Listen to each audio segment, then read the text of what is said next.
우리 옆 사람과 같이 인사하겠습니다. 예수님의 이름으로 사랑합니다. 이렇게 인사하겠습니다. 예수님의 이름으로 사랑합니다. 예수님의 이름으로 사랑합니다. 오늘은 크리스마스 칸타타가 있어가지고요. 예배 순서가 조금 바뀌었죠. 그래서 성가대가 뒤로 갔습니다. 그리고 설교도 짧게 하라고 보이지 않는 압력을 저한테 하고 계셔서 짧게 하려고 계획하고 있습니다. 그래서 크리스마스 하면 몇 가지 떠오르는 얘기들이 있죠. 그 단어들이 아마 우리 마음속에 있을 겁니다. 대표적으로 떠오르는 단어가 아마 거룩 이런 단어 아닐까요? 고요한 밤, 거룩한 밤. 우리 크리스마스 하면은 딱 그런 찬송이 이제 저희한테 이렇게 생각나잖아요. 그러다 보니까 이제 고요하고 거룩함 이런 단어가 생각이 나는 거죠. 또 어떤 분들은 아마 떠오르는 단어가 기쁨이라는 단어가 떠오를 거예요. 그러니까 우리 또 찬양으로 기쁘다 구주 오셨네 이런 찬양 많이 하잖아요, 그렇죠? 그래서 그런 기쁨이라고 하는 단어가 많이 오긴 합니다. 또 어떤 분들이 기억나는 게 영광 또는 평화 이런 것들 생각해야 됩니다. 그러니까 하늘엔 영광, 땅에는 평화. 대부분 이제 특히 이제 성당이나 교회에서 이렇게 플래카드 붙이는 것이 하늘엔 영광, 땅에는 평화 뭐 이런 것들이 있다라는 거죠. 이 하늘의 영광, 땅의 평화는 성경에서 보면 누가복음 2장에 나와 있는 내용을 간략하게 헤드라인을 만든 겁니다. 그러니까 천사들이 와가지고 목동에게 예수님 탄생을 알릴 때 바로 하늘에는 영광이 있고 너희 땅에는 평화가 있을 것이라고 하는 것을 이제 얘기하면서 우리가 그 누가복음 2장의 말씀을 가지고 얘기한다는 거죠. 네, 오늘 또 제가 드리고 싶은 말씀은 뭐냐면요. 크리스마스는 그래도 떠오르는 건 뭐냐면요. 사랑입니다. 왜냐하면 예수님이 우리에게 오신 이유는 우리를 사랑하기 때문에 그렇다는 거죠. 오늘 읽은 말씀에서도 이제 사랑에 대한 이야기입니다. 오늘 읽은 말씀에서 사도 요한이 바로 그 하나님은 사랑이다 이렇게 얘기를 하고 있잖아요. 그러니까 사도 요한이 이제 하나님을 여러 가지 정의를 해요. 근데 대표적으로 이제 세 가지를 기억하시면 됩니다. 그러니까 하나님을 뭐라고 정의하냐면요. 이제 요한복음에서는 하나님은 영이시다 이렇게 정의를 한다는 거죠. 그래서 우리 그 우물가에 만나는 그에서 예수님이 여인을 만나잖아요. 그때 설명하는 것이 하나님은 영이시다. 그래서 요한복음에서 보게 되면 계속해서 하나님의 영적인 모습을 굉장히 강조합니다. 또 하나님에 대해서 또 정의하는 것이 뭐냐면요. 하나님은 빛이시다 이렇게 얘기해요. 그러니까 요한 1서에서 정의하고 있습니다. 그래서 하나님은 빛이시다. 그래서 우리가 모든 어둠을 물리치고 우리를 빛 가운데로 인도하신다라고 하는 의미에서 이제 빛으로 이제 정의를 한다라는 거죠. 또 오늘 말씀처럼 이제 사도 요한이 하나님을 정의하는 것이 바로 하나님은 사랑이다라고 얘기합니다. 그래서 예수님께서 우리에게 오신 이유 바로 그것은 하나님이 우리를 사랑하시기 때문에 그렇기 때문에 너희도 사랑해야 된다 이렇게 얘기한다는 거죠. 그래서 우리가 기독교인으로서 사랑이라고 하는 것을 잘 이해하고 또 잘 기억하고 또 그걸 실천하는 것은 굉장히 중요하다는 것입니다. 왜냐하면 하나님을 이해하고 하나님을 닮아가려면 그 마음속에 사랑이라고 하는 것을 기억하고 있어야 되기 때문에 그렇다는 거죠. 오늘 그래서 제가 같이 나누려고 하는 말씀은 이제 사랑이라고 하는 말씀을 그 주제로 얘기를 하려고 합니다. 사랑이라고 하는 말은 되게 많이 얘기하죠. 근데 참 아이러니하게요. 크리스찬들이 많이 하는 질문들 가운데 하나가 뭐냐면요. 사랑에 대한 의심입니다. 그러니까 하나님이 나를 사랑하실까? 라고 하는 그 질문을 되게 많이 한다는 거죠. 이제 특히 교회를 다니면서 신앙적인 어려움을 겪고 있는 사람들하고 얘기하다 보면 이게 궁극적으로 갔을 때 갖고 있는 그 질문은 뭐냐면요. 하나님은 나를 사랑하지는 않는 것 같아. 이런 생각을 갖고 있다는 거죠. 하나님이 나를 사랑한다면 나한테 이렇게 어려움이 왜 있지? 하나님이 나를 사랑한다면 내가 이렇게 기도했을 때 내 뜻대로 왜 안 들어줬지? 이런 거부터 해가지고 하나님이 나를 사랑하실까라고 하는 생각. 그러다 보니까 하나님이 나를 사랑하신다라는 확신이 없으니까 우리는 교회를 다니다가도 틈만 나면 교회를 안 오고요. 명분이 좀 생기면요. 교회를 안 오게 되고요. 그래서 교회가 항상 세컨드가 된다는 거죠. 왜? 하나님이 나를 사랑하시는 것 같지 않아. 그러니까 내가 하나님한테 기도해도 하나님께 예배해도 내 삶엔 별로 영향이 없어. 그러니까 나는 내 살 길은 내가 찾아내야 돼. 이러니까 평소에는 아무리 없으면 교회에 오지만 그렇지만 내가 조금 바쁘거나 아니면 내가 조금 뭔가 다른 이유가 있게 되면 예배 드리는 거, 교회 오는 거 별로 중요하게 여기지 않는다는 거죠. 그래서 기회만 되면 또 뭔가 명분만 쌓이면 우리는 교회에 오는 것에 대해서 교회를 오지 않고 그를 당연하게 여기게 된다는 거죠. 그건 다 하나님과의 그 사랑의 관계가 없기 때문에 그렇다는 것이죠. 그렇기 때문에 우리가 하나님하고 관계가 온전하게 회복되려면 해결해야 될 문제가 있습니다. 하나님이 나를 사랑하신다라고 하는 것에 대한 확신을 가질 필요가 있다는 거죠. 또 그 하나님의 사랑이 나에게 어떻게 드러날까라고 하는 것도 우리가 알 필요가 있다는 겁니다. 그래서 제가 오늘 나누려고 하는 말씀은 그겁니다. 하나님이 우리를 사랑하신다는 것을 어떻게 알 수 있을까? 그리고 하나님이 나를 사랑한다는 걸 내가 왜 의심할까? 내 삶에서. 하나님이 나를 사랑한다는 그 확신이 있으면 나는 어떻게 살아야 될까? 이 세 가지 질문을 간단하게 답을 찾아보도록 하겠습니다. 먼저 하나님 나를 사랑하는 것일까? 이것을 어떻게 알 수 있을까라는 거죠. 우리가 하나님 나를 사랑하는 것을 알고 싶으면 그런 질문을 하면 됩니다.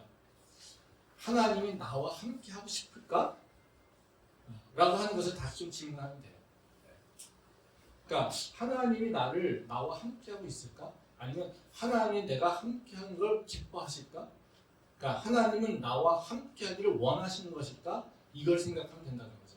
그래서 만약에 내 생각에 하나님이 그래도 나와 함께 하고 있는 것 같아, 또는 하나님이 나와 함께 하길 원하시는 것 같아 라고 하는 그 생각이 들면 사실 나는 하나님과 그 사랑의 관계를 나누고 있는 거고요, 그 사랑을 받고 있는 거예요.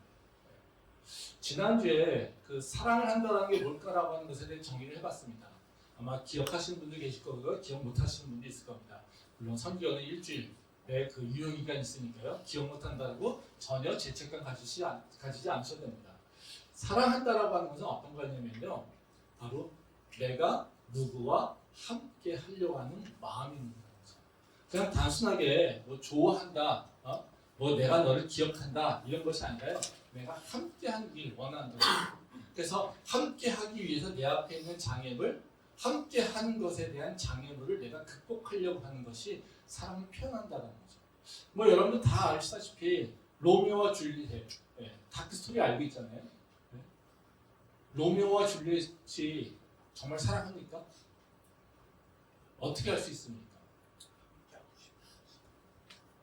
로미오와 줄리엣이 진짜 하는구나라는 걸 알 수 있는 것은 뭐냐면요, 그들이 집안의 장애든 어떤 사회든 뭐의 어떤 장애든을 넘어서 함께 하려고 했다는 거죠. 그러니까 그 앞에 어떤 장애물이 있어도 함께 하려고 하는 노력이 있었다는 거죠. 그래서 죽어가면서까지 내가 그와 함께 있을 거야 라고 하는 그 도전을 계속해서 하고 있다는 거예요. 그러니까 우리는 그걸 보면서 로미오가 저 줄리엣이 정말 사랑하는구나 라고 하는 것을 알 수 있지, 다른 게 아니라는 거죠. 그러니까 사랑한다라고 하는 것은요, 되게 뭔가 맨날 생각하고 이것이 아니라요, 좋아한다 이런 표현이 아니라 내가 너와 함께하는 것에 대한 장애를 극복하려고 난 노력하고 있어. 이것이 바로 사랑의 표현이고요, 사랑을 증거한다는 겁니다. 그러면 하나님이 나를 사랑한다라고 하는 것은 바로 나를 함께하기 위해서, 나와 함께하기 위해서 그 앞에 있는 장애를 극복하려고 하는 노력이 있다면 우리는 하나님이 나를 사랑한다는 것을 알 수 있다는 거죠. 말씀 보겠습니다. 레위기 10장 1절부터 3절 말씀입니다. 제가 읽겠습니다. 오늘은 없군요. 아론의 아들 나답과 아비후가 각기 한 돌을 가져다가 여호와께서 명령하시지 아니하신 다른 불 담아 여호와 앞에 분향하였더니 불이 여호와 앞에서 그와 그들을 삼키매 그들이 여호와 앞에서 죽은지라. 모세가 아론에게 이르되 이는 여호와의 말씀이라 이르시기를 나는 나를 가까이 하는 자 중에서 내 거룩함을 나타내겠고 온 백성 앞에서 내 영광을 나타내리라 하셨느니라. 아론이 잠잠하니. 이 말씀은 굉장히 무서운 말씀이에요. 그러니까 하나님이 어떻게 예배드리는지에 대한 얘기를 이스라엘 백성들에게 얘기하시죠. 그리고 하나님 앞에 나올 때는 하나님께 구별된 모습으로 나오라고 얘기합니다.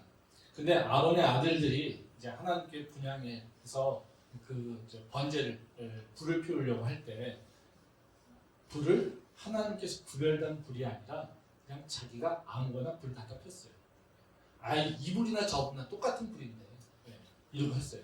그랬더니 그 모습에 하나님께서 화가 나셔서 또는 화가 나시는지 안 하시는지 모르겠지만 어쨌든 그 아들들을 죽게 하셨다는 거죠. 너무 잔인하죠. 그깟 불이 뭔데? 그렇죠? 라이터를 켜든 성냥불을 켜든 가스불을 켜든 불이 똑같지. 뭐가 거룩한 게 뭐가 있어? 그렇죠? 네. 근데 하나님은 그걸 구별한 거를 쓰라고 얘기했습니다. 그 구별한 거를 쓰지 않았더니 죽음이라는 거죠. 우리가 예배 가운데 예배 드리는데 뭐 그게 대단합니까? 그렇죠? 네. 오늘도 이제 특히 이제 우리 이제 교육관에서 예배 드리면 되게 공간이 좁잖아요. 그러니까 되게 분주하죠. 그러니까 사실 오늘도 전사님이 경배 찬양 시작할 때 되게 힘들어 하시잖아요. 왜요? 예배 시간이 다 됐는데 아무도 집중하지 않아요. 네.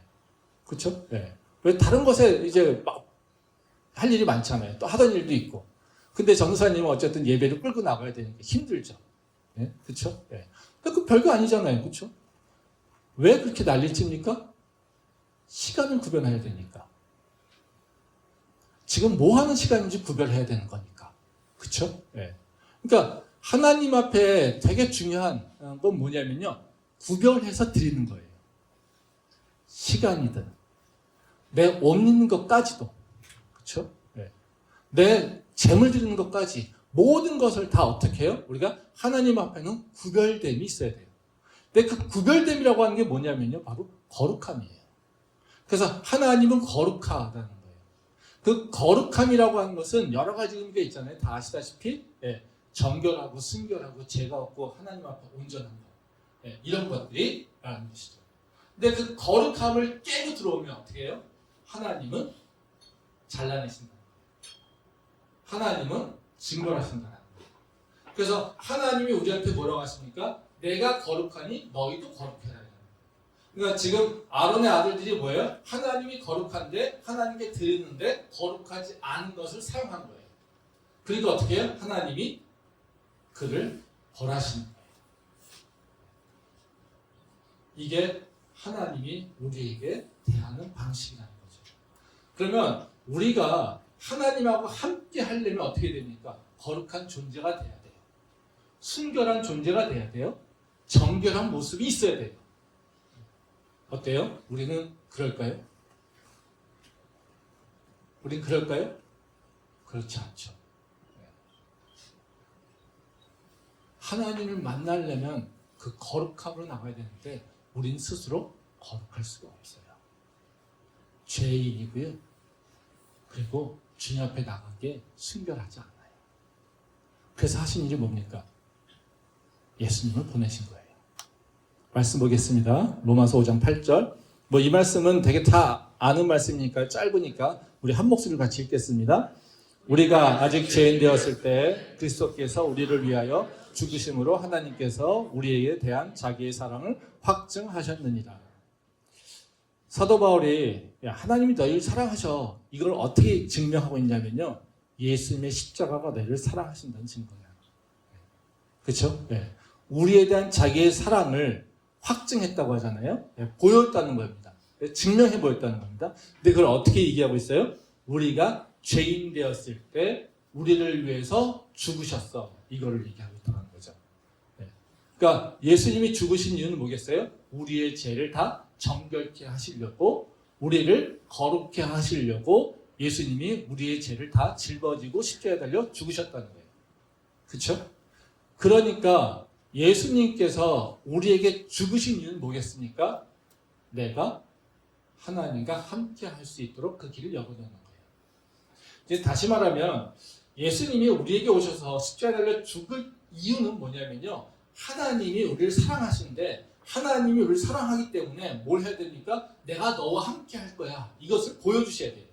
근데 하나님은 거룩한 분이시기에 우리와 함께 할 수 없어요. 우리의 죄가 있기 때문에. 그러면 하나님이 우리의 죄를 해결해 주시거나 아니면 우리가 그걸 해결할 수 있도록 해야 돼요. 아니면 해결하도록 여기 요구해야 돼요.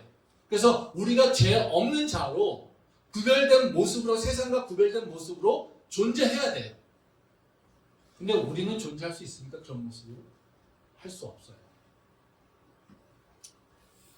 근데 우리는 할 수 없다 또는 아니면 하나님을 사랑하지도 않으니까 하나님과 함께 하려고 하지도 않죠. 그러니까 하나님과 함께 하기 위해 노력도 하지 않아요. 그리고 우리는 세상에서 살고 있다는 거죠. 근데 하나님은 그것을 안타까워하시죠. 그러니까 어떻게 했어요? 복 많은 사람이 우물 파듯이 하나님이 우리를 위해서 예수님을 보내주시고 우리 죄를 사하여 주시고 우리가 하나님과 함께 할 수 있도록 우리의 존재를 바꿔버린 거예요. 그게 십자가의 사건이에요. 그러니까 지금 예수 그리스도의 십자가가 왜 하나님의 사랑을 확증하는지 사도 바울은 그렇게 설명하거든요. 하나님은 계속해서 우리에게 함께하고 계세요. 함께하길 원하세요. 우리가 살면서 그럴 때가 있어요. 죄를 짓지만 하나님께서 말씀하셨는데 내가 그걸 못 따라갔네. 그런 때가 있죠. 네. 그런 느낌이 오는 것은 뭐겠어요? 계속해서 하나님은요 우리가 함께하기 위해서 계속해서 뭐라고 말씀하십니다.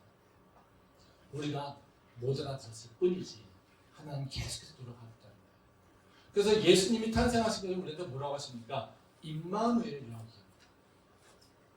임마누엘 예수라고 한다는 것은 우리에게 임재하셨다, 우리와 함께 하신다라는 것을 얘기하잖아요. 그러니까 하나님이 계속해서 우리한테 얘기하는 것, 그 강조하시는 건 뭐냐면요, 내가 너와 함께 할 거야. 근데 우리는요, 하나님을 사랑하지 않죠? 그러니까 나는 하나님하고 함께하지 않을 거야.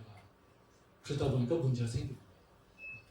그래서 하나님이 우리를 사랑하신다라고 하는 것은 다른 것이 아니라요, 하나님이 나와 함께하기 위해서 계속 노력하고 있다는 거예요. 그래서 자꾸 뭐에게 말씀하시거나 야, 너 왜 거기가 있니? 너 왜 그러고 있니? 라고 하는 그 죄책감, 불안함 이런 것들이 마음속에 울리면 그건 뭡니까? 하나님이 우리를 사랑하시기에 우리에게 계속 말씀하시고 있는 거예요.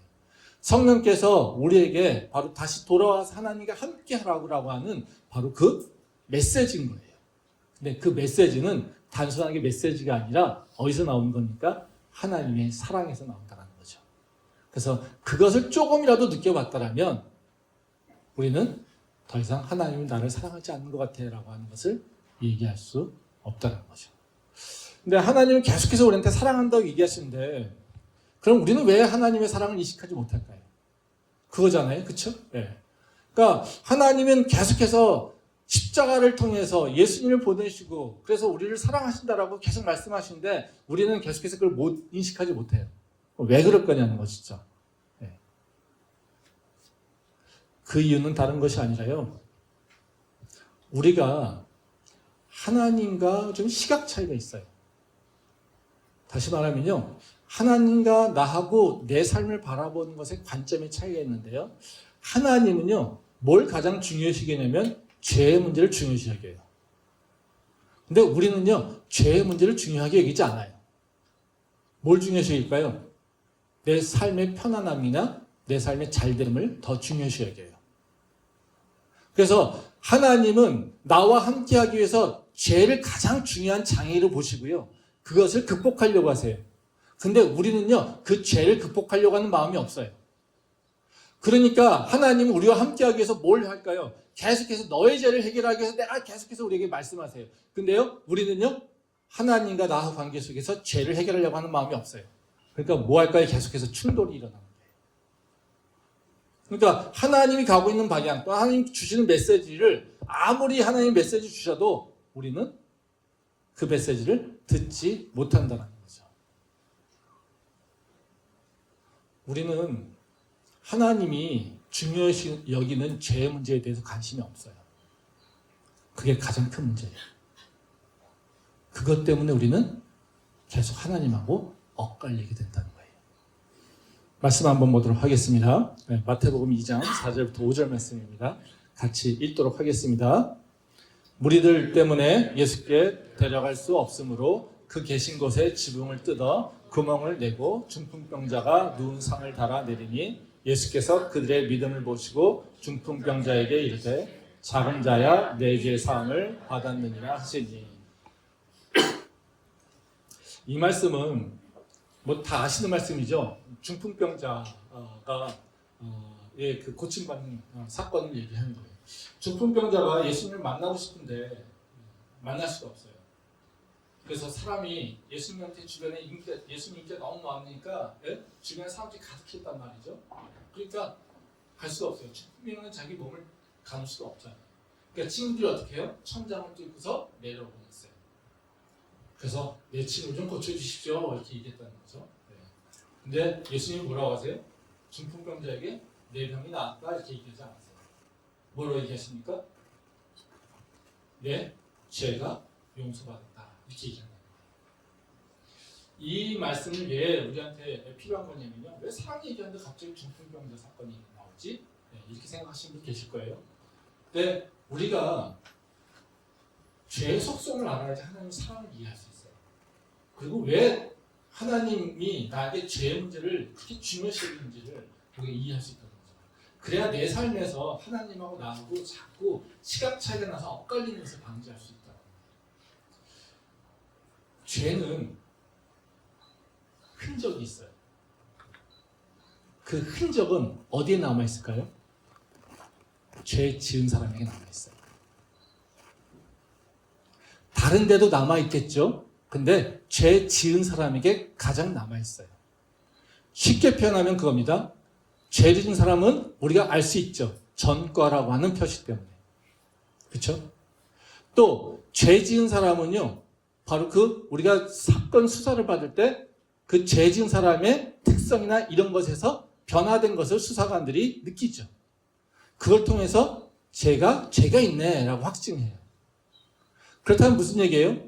죄라고 하는 것에 그냥 단순하게 결과, 죽음만 얘기하는데요. 죄를 짓게 되면요. 우리한테 뭐가 있냐면 흔적이 남아요. 그 흔적은요. 내 마음판에도 있고요. 내 정신에도 있고요. 내 삶의 모습에도 있고요. 내 삶의 환경에도 그대로 남아있어요. 그러니까 범죄 현장에는 뭐가 있습니까? 죄의 흔적이 있잖아요. 근데 우리는 죄에 대해서 이렇게 생각하지 않아요. 내가 죄 짓고 그냥 하나님한테 기도해서 용서해 주세요 하고 용서받았다? 그럼 끝나면 뭐예요? 흔적이 없다고 생각해요. 또 내가 죄를 지었는데도 불구하고 내가 인식하지 못했어요? 그러면 그 흔적이 없다고 생각해요. 나는 깨끗하다고 생각한다는 거예요. 근데 우리가 죄를 짓게 되면요. 반드시 그 죄는요. 흔적이 남아있어요. 지금 생각해 보세요. 중풍병자가 죄를 해결하기 위해서 주님 앞에 나왔습니까? 아니에요. 중풍병자가 나온 이유는요. 자기 몸이 아프기 때문에 나온 거예요. 근데 예수님이 해결한 건 뭡니까? 그의 죄의 문제예요. 그렇다면 무슨 얘기일까요? 중풍병자가 왜 아플까요? 왜 중풍병에 걸렸을까요? 그 죄의 흔적이라는 거예요. 그러니까 우리는 죄에 다른 사람에게 걸려서 있지 않으면 그 죄가 없다고 생각해요. 나는 깨끗하다고 생각하다는 거예요. 근데 하나님은요 그렇게 보지 않으신다는 거예요. 네 죄가 있는 것은 바로 흔적이 있어. 네가 죄를 졌으면 너의 몸에 바로 죄의 흔적이 있어. 그 죄를 씻기 위해서 내가 예수를 보낸 거야. 근데 너는 흔적이 없다고 생각하지? 그래서 나는 너에게 내가 함께 할 수 있도록 그 죄의 흔적을 지울 거야.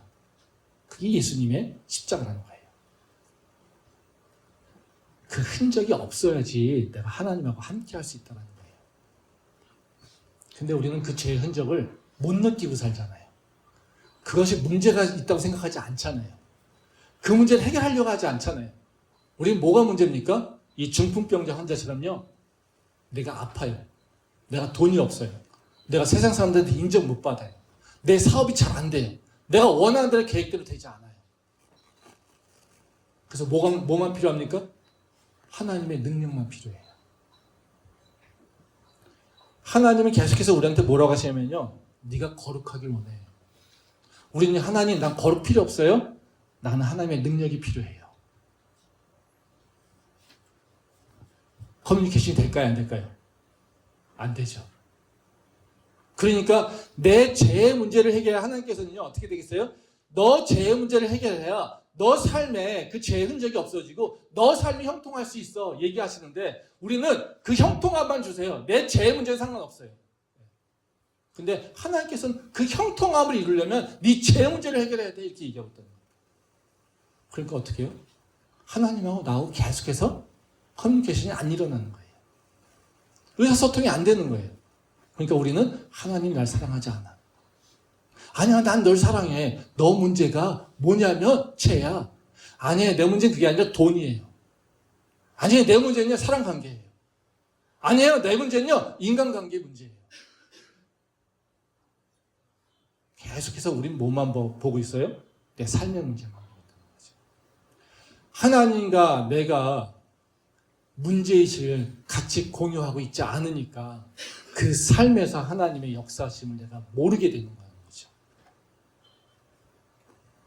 그래서 우리는 하나님이 나를 사랑한다고 계속해서 얘기하시며 우리를 새롭게 하려고 하시는 것을 우리는 거부하고요, 계속해서 하나님은 날 사랑하지 않으셔 이러고 얘기하고 우리는 불평만 하고 있다는 거예요. 내 삶에 문제가 생기면요, 가장 먼저 해야 될 일은 내 삶을 돌아보는 거예요. 하나님 말씀 앞에서. 그게 믿는 자의 자세예요. 내 삶이 변화되길 원하면요, 나와 하나님의 관계에, 하나님의 능력으로 내 삶이 변화되길 원한다면요, 나와 하나님의 관계 속에서 내 삶의 모습을 바라봐야 돼요. 그게 크리스천이 해야 될, 가장 먼저 해야 될 일이에요.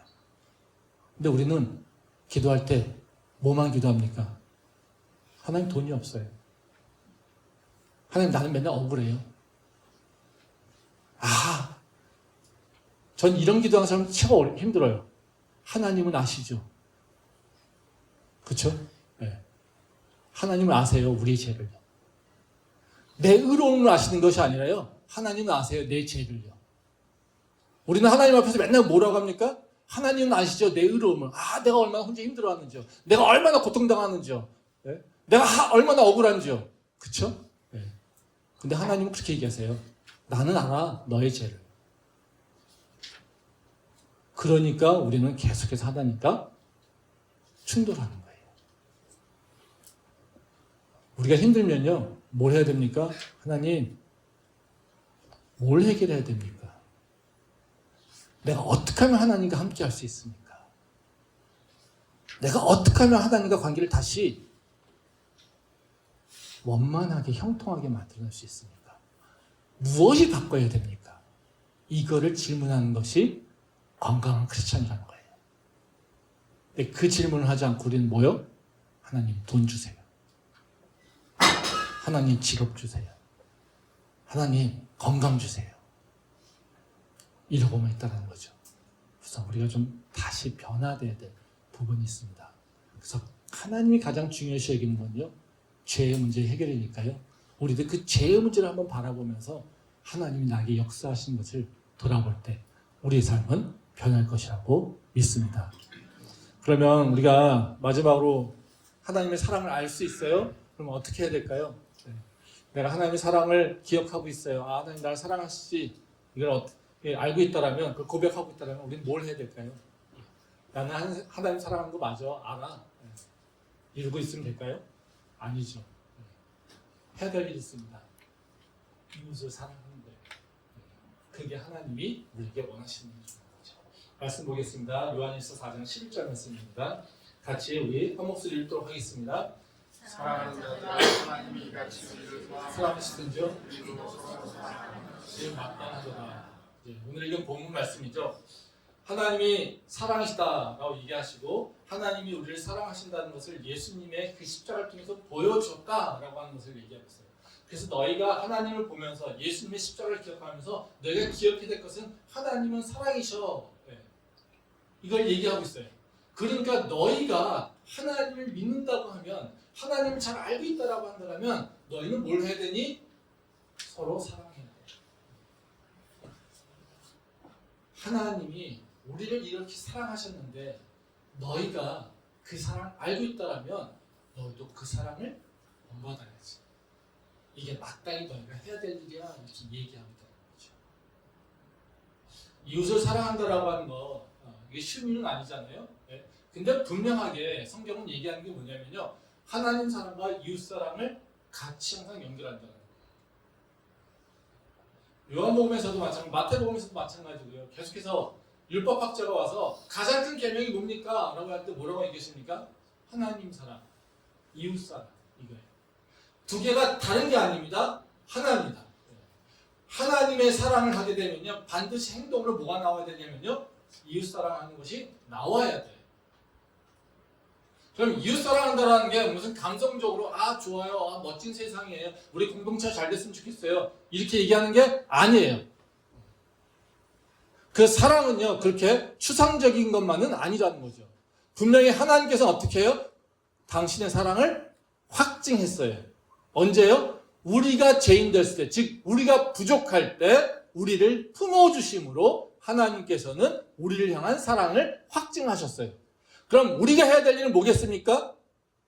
상대가 부족하다고 할 때 상대를 품어주려고 하고 그것을 내가 잘 안 되지만 그 방향으로 나가려고 하는 것이 바로 사랑이에요. 우리는 많은 경우 크리스찬들이요. 좀 신앙이 있어, 믿음이 있어 얘기하면 뭐 합니까? 쟤는 왜 저렇게 살지? 왜 쟤는 저러지? 이게 들죠. 그게 우리의 육체의 마음이에요. 그게 드는 것이 자연스러운 거예요. 근데 그 마음을 어떻게 해요? 믿음이 있다라면 극복하는 거예요. 뭘로요? 사랑으로요. 쟤는 왜 저러지? 되게 보기 싫네? 그럼에도 불구하고 내가 그와 함께 하려면 내가 어떻게 해야 될까라고 하는 마음으로 내가 고민해야 되는 거예요.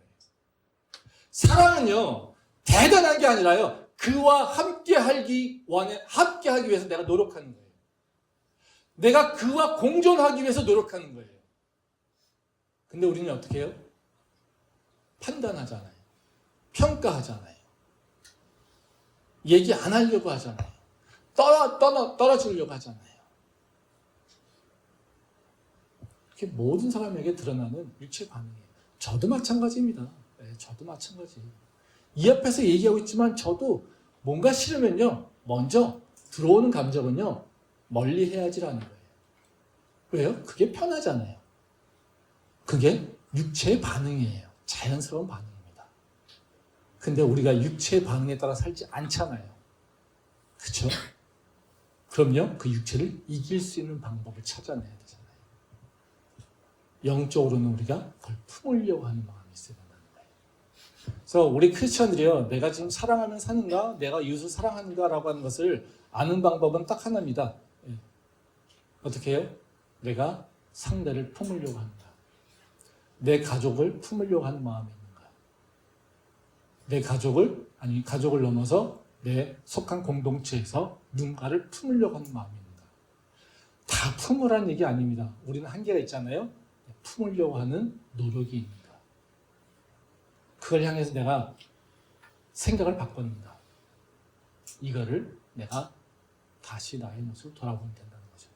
그럼 그때 우리가 조금씩 그 사랑으로 내가 확장되는 것을 경험할 수 있습니다. 예수님이 우리에게 오신 것은요, 이 사랑을 우리한테 보여주시고 가르치기를 원하십니다. 크리스마스 이 시즌에 우리가 해야 될 일은 바로 그 사랑을 도전하는 거예요. 그 사랑을 나누는 거예요. 바로 그 삶의 모습이 우리 안에 있기를 원하고요. 그 모습이 있게 되면 우리의 삶의 모든 문제가 새롭게 재편될 것을 믿습니다. 기도하겠습니다.